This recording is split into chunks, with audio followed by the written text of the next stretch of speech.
Friends, तो जैसा कि नेक्स्ट वीडियो में हम सेट 1 का बताए थे क्वेश्चन आंसर, और आज हम सेट 2 का क्वेश्चन आंसर आप लोग को बता रहे हैं। ठीक है, वीडियो देखने से पहले लाइक सब्सक्राइब एंड शेयर ज़रूर कीजिएगा और हमारे चैनल को शेयर ज़रूर कीजिएगा अपने फ्रेंड्स लोग के साथ। ठीक है फ्रेंड्स, तो देखिए आपका क्वेश्चन है यहाँ पे गद्यांश कंप्यूटर के बारे में दिया गया है। ठीक है, तो ये गद्यांश आप लोग पढ़ लीजिएगा। हम क्वेश्चन पढ़ रहे हैं, कंप्यूटर का आविष्कार आज के युग के लिए क्या है। लिए है यहाँ पे, ठीक, लिखे के जगह लिए है। तो कंप्यूटर आज के युग के लिए क्या है हम लोग के लिए, तो अभिशाप है या तो वरदान है या अध्ययन है या विश्लेषण है। तो आज के युग के लिए कंप्यूटर हमारे लिए एक वरदान है। ठीक है फ्रेंड्स, क्वेश्चन नंबर 2 में है, कंप्यूटर में टेलीविज़न की क्या होता है। तो स्क्रीन होता है, मतलब कंप्यूटर में जैसे कि कंप्यूटर किस तरह टेलीविज़न है, ठीक है, वो किस तरह रहता है। कंप्यूटर का स्क्रीन के जैसा थोड़ा सा मैच होता है ना दोनों में, वही पूछ रहे हैं यहाँ पे कि कंप्यूटर में टेलीविज़न की तरह क्या है, तो स्क्रीन है। ठीक है, फिर चिप का आकार कितना बड़ा होता है, तो नाखून की तरह, आदमी के नाखून के बराबर होता है चिप का आकार। ठीक है, कंप्यूटर कैसा उपकरण है, इलेक्ट्रॉनिक उपकरण है कंप्यूटर। उसके बाद नीचे आपका पदांश दिया गया है, आइए इसको पढ़ते हैं।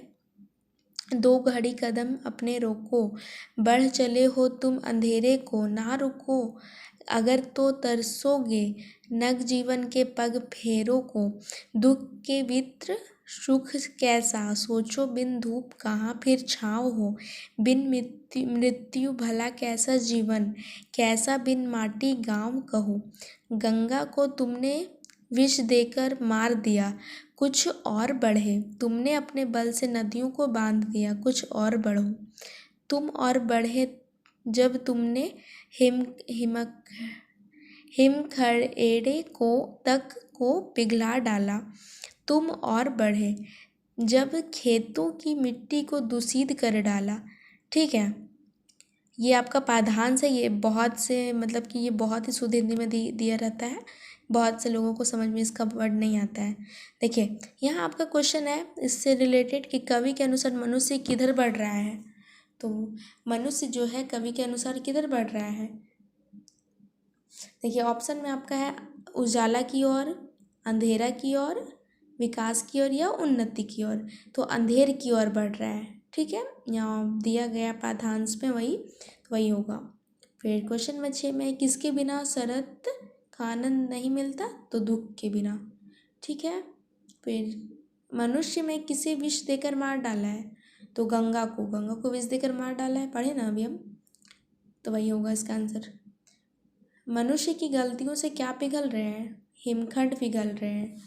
ठीक है, उसके बाद फिर आपका नीचे क्वेश्चन है ग्रामर से, व्याकरण से, मतलब निम्नलिखित प्रश्नों के सही विकल्प का चयन का उत्तर लिखे। खंड खा है, मतलब ग्रुप बी है। ठीक है, ये क्वेश्चन है आपका, जिस वाक्य में क्रिया के साथ कर्म उपस्थित नहीं होता है और ना उसके आने की संभावना होती है, वहाँ कौन सी क्रिया होती है, तो अकर्मक की क्रिया होगा इसका राइट आंसर। फिर क्वेश्चन नंबर 10 है, कौन से वाक्य प्रेरणार्थक क्रिया का उदाहरण है, तो इसका आंसर है आपका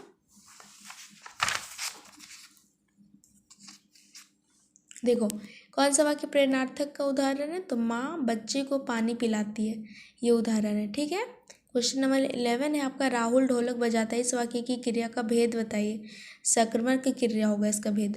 आसमान में पतंग उड़ रही है, इस वाक्य में क्रियापद क्या है, तो उड़ने की है, तो उड़ रही है। ठीक है, मैं अब सह नहीं सकता, वाच्य का कौन सा कार्य है, तो ये भाववाच्य है। ठीक है, कर्मवाच्य डेस का उपभेद है, किसका उपभेद है, कृत्यवाच्य का उपभेद है। ठीक है, मृदुला के द्वारा पत्र लिखा गया, किसके द्वारा, यह किस वाच्य का उदाहरण है, तो कर्मवाच्य का उदाहरण है। 16 नंबर क्वेश्चन है आपका, कमलनयन कौन सा समास है, तो कर्मधारय समास है। 17 नंबर क्वेश्चन है आपका, द्वंद्व समास में डेस पद प्रधान होता है क्या, तो पूर्व पद और उत्तर। ठीक है, दोनों। निम्नलिखित में कनक का अर्थ कौन नहीं है, तो कौआ नहीं है। क्रिया विशेषण शब्द किसकी विशेषता बतलाता है? तो संज्ञा की, सर्वनाम की या क्रिया की? तो क्रिया की। फिर 20 नंबर है परिश्रम डेज सफलता नहीं मिलती, उपयुक्त अवयव से वाक्य पूरा कीजिए। क्या के आगे या के बिना या के नीचे या के ऊपर? तो परिश्रम के बिना सफलता नहीं मिलती, ठीक है। फिर 21 क्वेश्चन नंबर है आपका, किस वाक्य में एक समापिका क्रिया होती है डेज उसे वाक्य कहते हैं? सरल, ठीक है। इसका राइट आंसर होगा सरल। जैसे कि जिस वाक्य में एक समापिका क्रिया होती है सरल उसे वाक्य कहते हैं। फिर बहुवैकल्पिक प्रश्न खंड गा मतलब ग्रुप सी, प्रस्तुत गाधांश को पढ़कर उचित विकल्प का चयन कीजिए, ठीक है। इसको आप लोग पढ़ लीजिएगा, ये तो रुक के पढ़ते हैं। जैसे दिया है यहाँ पे, कमर में एक लंगोटी मात्र और सिर में एक कबीरपंथियों की सी कनफटी टोपी, मस्तक पर हमेशा चमकता के एक हुआ रामानंदी चंदन जो नाक छोर से ही औरतों के टीके की तरह शुरू होता, गले में तुलसी जड़ों की एक बेडोल माला बांध रहते, ठीक है। ये आपका गाधांश है, ये आपका बुक से है, ठीक है। तो इससे क्वेश्चन दिया है 22 में, बालगोविंद भगत जैसी को टोपी कैसी थी? तो इसका राइट आंसर होगा कबीरपंथी जैसी थी। इसमें पूछा है क्वेश्चन कि बालगोविंद भगत जो था उसका टोपी कैसा था? तो कबीरपंथी के जैसा। फिर बालगोविंद जगत गले में कैसी माला बांधे रहते थे?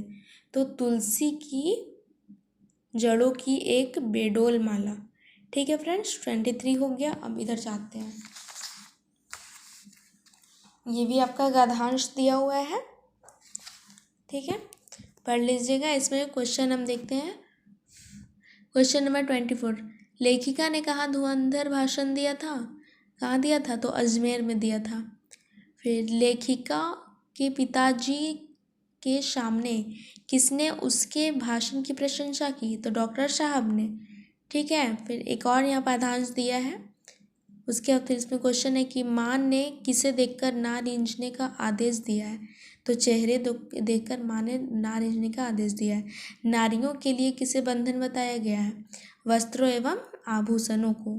फिर एक और देखिए छोटा सा है, जितना ही दौड़ा तू उतना ही भर पाया, प्रभुता का शरण बिंब केवल मृग तृष्णा है, हर चंद्रिका में छिपी एक रात कृष्णा है, ठीक है।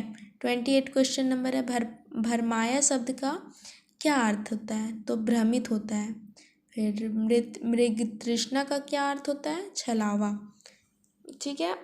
बहुवैकल्पिक प्रश्न पाठ्य पुस्तक, निम्नलिखित प्रश्नों के सही विकल्प का चयन कीजिए। क्वेश्चन नंबर है आपका 30, उत्साह किस प्रकार का काव्य गीत है? तो आहान का, ठीक है। माँ की अंतिम पूंजी किसे कहा गया है? तो बेटी को कहा गया अंतिम पूंजी। मुख्य गायक की आवाज़ कैसी थी? चट्टान जैसी भारी। सूरदास की भाषा है ब्रज भाषा, ठीक है। देखिए सूरदास का भाषा ब्रज भाषा ही है। कवि को आकाश में फैले बादल कैसे लग रहे हैं? तो काले घंघराले बालों के समान लग रहे हैं। समाज में नाक किसका प्रतीक मानी जाती है? तो इज्जत का। समाज में बोलता है ना नाक कट गया, तो वही इज्जत का माना जाता है प्रतीक। फिर माता का आंचल पाठ मुख्य पात्र कौन है? उसका मुख्य कौन है, उसका कैरेक्टर? तो भोलेनाथ है, ठीक है। फिर लेखिका के ड्राइवर कम गाइड का क्या नाम है? उसका नाम है जितेन नागी, ठीक है फ्रेंड्स। अब आइए आगे देखते हैं क्वेश्चन। देखिए क्वेश्चन नंबर है आपका 38, कस्बे के चौराहे पर किसकी मूर्ति लगी हुई थी? तो सुभाष चंद्र बोस की मूर्ति लगी हुई थी, ठीक है।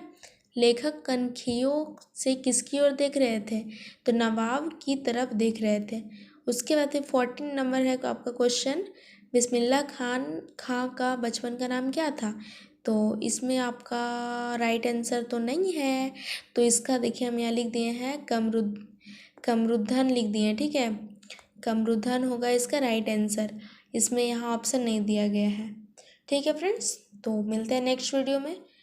Thanks for watching this video. Okay friends, bye. और लाइक, सब्सक्राइब एंड शेयर ज़रूर कीजिएगा फ्रेंड्स। ओके।